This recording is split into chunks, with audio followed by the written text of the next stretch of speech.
Shalom Aleihim, Besem Yeshua Hamasiah, salam sejahtera di dalam nama Tuhan Yesus Kristus. Bersama saya Pendeta Henry Tandianta, MBS. Bapak Ibu Saudara, saya akan menjawab pertanyaan dari seseorang yang mempertanyakan tentang nama Yesus dipakai umum, secara umum. Nama Yesus dipakai secara umum.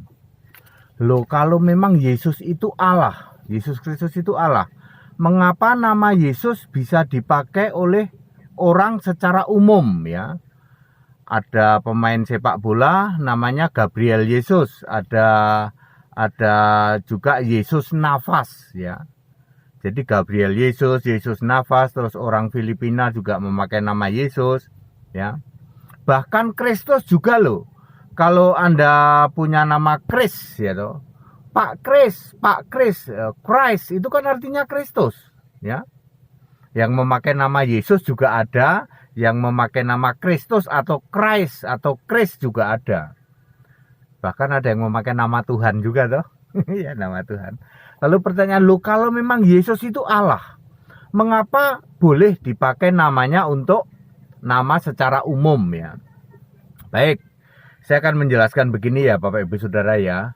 Yesus itu di dalam Filipi ya, di dalam Filipi 2 ayat 9, Yesus itu adalah nama di atas segala nama. Jadi bukan nama asal-asalan, bukan, nama di atas segala nama. Artinya Yesus itu adalah nama Allah sejak dari dulu gitu, sejak dari sebelum segala abad Allah itu sudah memakai nama Yesus. Hanya nama Yesus ini belum dinyatakan.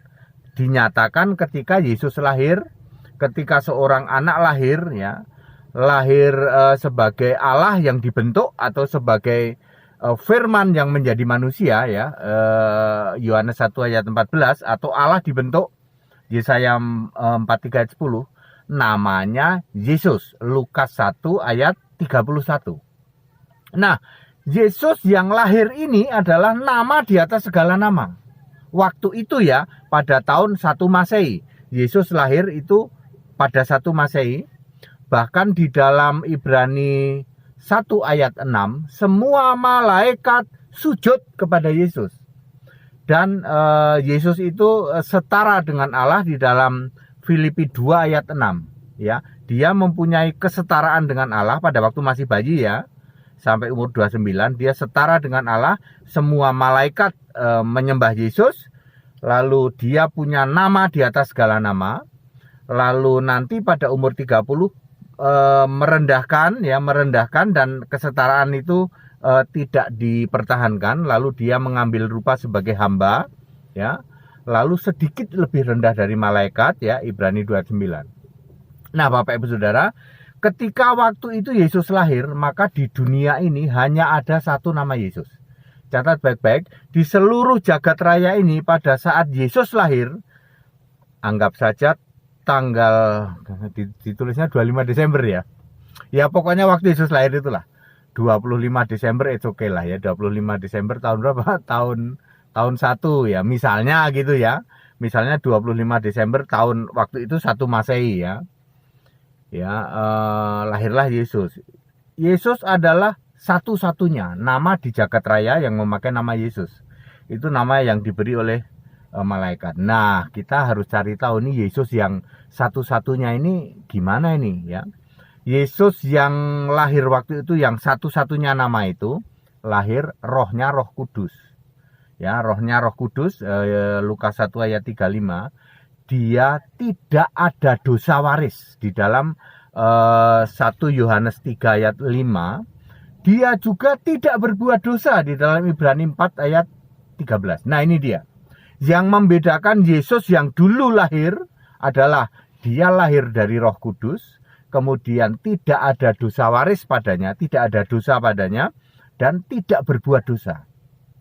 Ya, catat baik-baik itu, dari Roh Kudus, tidak ada dosa, maksudnya dosa waris, dan tidak berbuat dosa. Lalu Yesus mati disalib ya, Yesus mati disalib. Nah, ketika proses pengadilan diadili oleh Pilatus di dalam Matius 27 ayat 17 ya. Tiba-tiba muncul ada orang di dalam sel penjara itu namanya Yesus juga. Narasinya adalah Wahyu Matius 27 ayat 17, ada seorang penjahat dan pemberontak ya, namanya Yesus. Kok tiba-tiba muncul nama Yesus, Pak? Padahal kan Yesus itu satu-satunya nama yang diberikan Allah ya hanya untuk Yesus Kristus yang anaknya Maria itu ya, bapaknya namanya Yusuf itu. Kok tiba-tiba muncul? Inilah ya. Jadi Yesus yang disebut Barabas ini memang dipakai oleh iblis ya.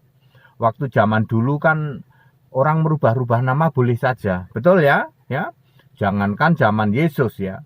Zaman saya kecil aja itu teman-temanku tuh merubah-rubah nama gitu ya. Kalau namanya nggak cocok ya dirubah aja, pokoknya kan nggak ada akte, nggak ada apa ya, dirubah aja gitu ya. Dirubah aja, namanya dirubah siapa jadi siapa begitu ya. Lalu muncullah ada orang namanya penjahat ya, pemberontak, tiba-tiba ada di dalam penjara situ pada saat Yesus sedang ditangkap, lalu dimasuk ya tentu saja sementara ditaruh di dalam ruang tahanan ya. Di situ ada dua Yesus. Yang satu Yesus Kristus, yang satu lagi Yesus Barabas. Kenapa muncul Yesus Barabas? Iblis memunculkan orang ini untuk supaya Pilatus punya pilihan. Kan pada waktu mau perayaan hari besar ya, yaitu yang disebut dengan Sabat besar di dalam Yohanes 19 ayat 31 ya.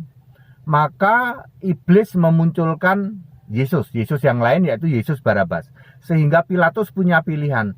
Saudara-saudara, di dalam Matius 27 ayat 17, siapa yang harus kubebaskan? Kan ini besok mau perayaan, berarti harus ada satu orang dibebaskan. Siapa yang harus kami bebaskan? Apakah yang Barabas atau yang Kristus? Andekan waktu itu tidak ada Yesus Barabas, pasti Yesus Kristus dibebaskan. Ya, misalnya ada beberapa tahanan yang layak dihukum mati waktu itu, Barabas, Kristus, lalu ada dua orang kan yang disalib tuh ya. Andekan waktu itu tidak ada Yesus Barabas, kemungkinan besar Yesus Kristus salah satu yang dibebaskan ya. Karena dianggap hukumannya paling berat gitu ya, karena menghujat Allah dengan mengatakan bahwa dia adalah anak Allah ya. Mana ya, Matius 26 ayat 64 ya, kalau tidak salah ya, Matius 26 ya itu ya. Jadi lalu Pilatus punya pilihan, yang Barabas dibebaskan, yang Kristus disalib. Oke? Ini Barabas yang dibebaskan udah nggak ada catatan lagi, udah nggak ada ceritanya lagi, nggak tahu kemana dia ya, udah nggak ada. Nah, lalu Yesus mati, bangkit, naik ke surga. Oke, selesai, kembali lagi sebagai firman ya. Jangan lupa Yesus itu setelah masih disalib balik ke surga jadi apa? Jadi firman ya. Pada mulanya adalah firman, firman bersama-sama dengan Allah, firman adalah Allah, firman jadi manusia namanya Yesus, mati disalib, balik lagi ke surga jadi firman. Wahyu 19 ayat 13, firman Allah, firman adalah Allah. Yang masih memahami Yesus naik ke surga masih gondrong, tangannya masih bolong, lambungnya masih bolong, kakinya masih bolong, itu menghujat Yesus Allah. Lalu Yesus yang gondrong masih sujud pada Bapa, itu menghujat Yesus kalah, tidak diampuni. Ya, clear sampai sini? Lalu berlalu, ya, lalu muncullah masyarakat umum memakai nama Christ. Christ itu Kris, Pak Kris itu artinya Pak Kristus. Kalau bahasa Inggrisnya Christ. Ya, ada juga Jesus gitu ya. Pak Yesus ya toh. Contohnya ya Yesus Nafas, Yesus Gabriel Yesus ya toh. Ya, boleh apa enggak? Boleh. Ini Gabriel Yesus, Yesus Nafas, Pak Kris ya toh, Christ gitu ya. Kris Yohanes misalnya gitu kan. Bisa saja Kris Yohanes, Pak Kris Yohanes gitu kan. Jesus Christ ini adalah manusia biasa, ini dia bedanya. Dia lahir dengan roh manusia yang diambil Kejadian 1 ayat 27. Ada laki, ada perempuan. Dia juga mewarisi dosa waris di dalam Roma 5 ayat 12 dan 13. Dia juga bisa berbuat dosa, ya, karena ada dosa waris, hukumannya adalah maut, ya. Dia juga punya perintah untuk beranak cucu di dalam Kejadian 1 ayat 28. Jadi kalau ada Pak Kris, kalau ada Pak Yesus yang sekarang memakai nama Yesus, itu beda dengan Yesus zaman dulu. Jadi boleh Pak memakai nama Yesus, boleh, kenapa nggak boleh? Yesus yang sekarang ini Yesus manusia biasa yang rohnya diambil dari Kejadian 1 ayat 27. Di situ ada perintah beranak cucu, makanya berkeluarga dan lain sebagainya, punya anak, ayat 28 ya, Kejadian 1 ayat 28. Juga berdosa waris, punya genetik dosa waris, makanya bisa mati, seperti di dalam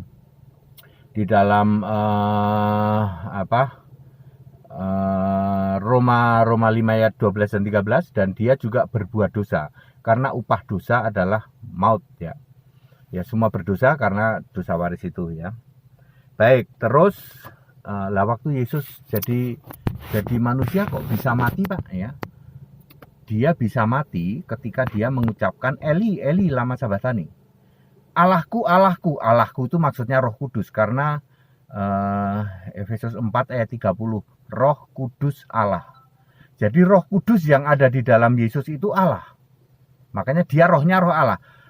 Allahku, Allahku maksudnya roh Allah yang mau meninggalkan Yesus, kan roh yang ada di dalam diri Yesus. Kalau Roh Kudus ini atau roh Allah ini tidak meninggalkan Yesus, Yesus nggak bisa mati. Biar Anda gebukin, biar Anda tusuk-tusuk, nggak akan mati. Tetapi ketika dia mengatakan Eloi, Eloi lama sabachthani, barulah roh Allah itu meninggalkan Yesus, lalu Yesus menyerahkan nyawanya. Tidak ada yang mencabut Yesus. Ya, orang Kristen itu tidak ada dicabut nyawanya, tapi menyerahkan nyawanya. Semua orang yang percaya Yesus kalau mati maka menyerahkan nyawanya. Dia tahu, dia sudah dijemput oleh malaikat-malaikatnya, dia akan menyerahkan nyawanya. Tapi orang yang tidak percaya Yesus, orang yang percaya Bapa, orang yang percaya Tritunggal, yang Allahnya masih Bapa, dia akan dicabut oleh setan. Lawannya dari menyerahkan nyawanya dijemput malaikat di dalam Lukas 16 ayat 22, lawannya adalah dicabut oleh setan, dibawa ke alam maut. Di dalam Lukas 16 ayat 23, menderita di sana. Jadi yang ada pencabutan nyawa itu hanya orang-orang yang tidak beriman kepada Yesus Kristus satu-satunya Allah. Nggak peduli kamu Nasrani Tritunggal, penyembah Bapa, ya, selama kamu tidak beriman kepada Yesus Kristus satu-satunya Allah, nanti kalau mati nyawamu dicabut setan. Tetapi kalau beriman pada Yesus, kamu akan menyerahkan nyawanya dan dijemput malaikat, dibawa ke pangkuan Abraham atau ke Firdaus. Ya, jadi kalau ada orang dimanapun kok memakai nama Yesus, katanya Yesus itu Allah, ini Yesus yang berbeda. Ini Yesus yang manusia biasa. Kalau Yesus yang dulu itu nama di atas segala nama, ya. Jadi clear. Nama-nama yang memakai nama Yesus, nama Christ atau Chris, ya, atau Christ, Pak Kris itu kan namanya Pak Kristus sebenarnya, ya. Kristus, lalu ada Gabriel Jesus, ada Jesus Nafas. Boleh nggak? Boleh, ya. Kalau di keyakinan lain setahu saya Abdullah itu artinya kekasih Allah, gitu. Abdullah, seseorang yang namanya Abdullah itu orang yang dikasihi Allah. Ya, itu dipakai juga, ya. Jadi boleh ya, Pak, ya. Jadi Anda mau kasih nama anak Anda Yesus, boleh. Yesus yang ini beda dengan Yesus yang dulu. Yesus yang ini kan manusia biasa, rohnya adalah roh manusia. Kalau Yesus yang dulu Roh Kudus, roh Allah, tidak berdosa dan tidak berbuat dosa. Nah, kalau yang lahir, anak-anak kita yang lahir ini, Anda mau pakai kasih nama Yesus kek, kasih nama Kristus kek, tetap genetiknya adalah dia mewarisi dosa waris, bisa berbuat dosa dan ada dosa padanya, dan ada perintah untuk beranak cucu. Clear jadi ya. Jadi saudara, saya sudah jawab ya, bahwa boleh saja seseorang itu memberi nama anaknya, yaitu dengan nama Yesus boleh, dengan nama Kristus boleh, cuman kebanyakan disamarkan dengan Kris. Ada berapa banyak di Jakarta misalnya yang namanya Pak Kris? Oh, banyak, Pak. Nah, itu sebenarnya Anda memakai nama Kristus itu sebenarnya, ya. Baik, padat, singkat, dan clear. Kepada Bapak Ibu Saudara yang mau ikut sekolah Alkitab, silahkan ya, tetap dibuka ya. Yang mau ikut baptisan tetap setiap hari Minggu ya di Cibubur, Jakarta. Silahkan hubungi nomor-nomor yang ada. Demi kemurahan Allah ya, kita harus dibaptis dengan benar Alkitabiah supaya nama kita tercantum atau tertulis di dalam kitab kehidupan milik Yesus Kristus, Anak Domba. Tanpa itu Anda tidak akan bisa masuk di dalam kerajaan Allah. Tidak akan bisa orang masuk surga kalau namamu tidak tertulis dalam kitab kehidupan. Segala hormat kemuliaan untuk Yesus Kristus, satu-satunya Allah yang benar, Allah segala masa, sebelum segala abad, sekarang sampai selama-lamanya. Haleluya. Amin.